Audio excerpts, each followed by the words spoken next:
Hi, I'm Ashley from the Utah System of Higher Education. Today we're going to look at the student FAFSA application.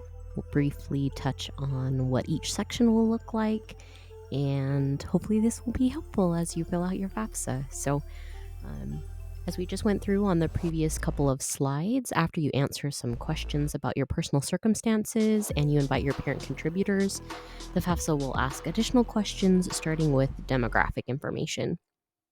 Under demographics, students are asked to provide gender, race, and ethnicity information, but the questions are optional and students can prefer not to answer.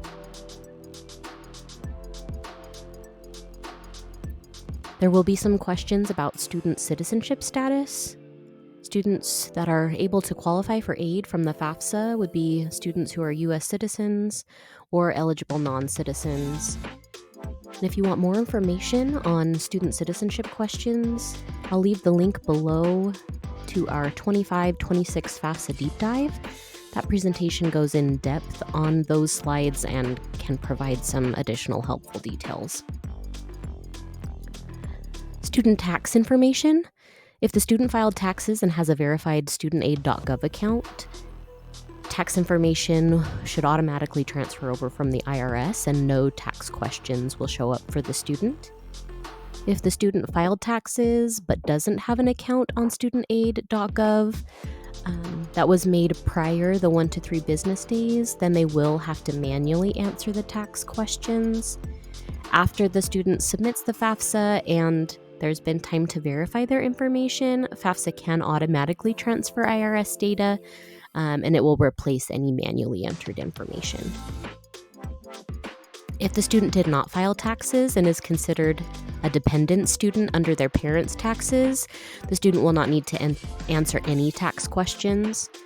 Students or parents will never see any of the federal tax information that's transferred over from the IRS. Essentially, once it connects, it autofills all of those sections and the questions don't show up on the form at all. And just for reference, the FAFSA for 25-26 uses 2023 tax information, prior year. For college information, the student will be asked to search for colleges and career schools where they'd like to receive their FAFSA information. Students can select to send their FAFSA information to a maximum of 20 schools. The order in which the schools are listed does not affect aid in Utah's public colleges, but it may affect aid in private colleges or colleges outside of Utah. Next will be the student review page. So once you've finished going through all the sections, you'll review the page with your responses. You can see they show up with different drop-down boxes. You're able to click on those, edit a response, and you'll be taken right to the page to get your response updated if it needs to be. Because the student is the one who invites their parents into the form, on their review page, they will see a parent contributor screen that includes the status of their parent's invite. And then down at the bottom of the page, students must click continue to move on to the signature page. Once you have signed your FAFSA, you will receive this page with information about your next steps, including tracking of the FAFSA. If you'll notice, it says you're almost there, that the student section is complete. However, the form isn't officially completed and cannot be submitted until your parent signs their section of the form. So in this particular scenario that we went through, the student's invited parent will enter their FAFSA next. They'll go through their part of the form and complete the parent section.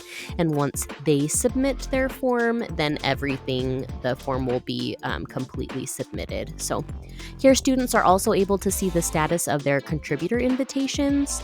Federal Student Aid will automatically resend those invitations by email 7 and 14 days after, just as a courtesy reminder to make sure that those contributors are going in and adding to your FAFSA.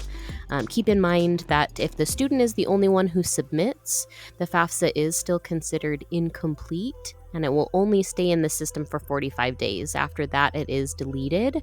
So you do have some time for your parent contributors to go in and add the additional information, but keep in mind that it does need to be done within a timely manner. And if your parents need more information on how to submit their portion of the FAFSA, we'll include a link below to our tips for parents, and they are more than welcome to take a look at that video so that they can go in after you're all done and get their portion finished.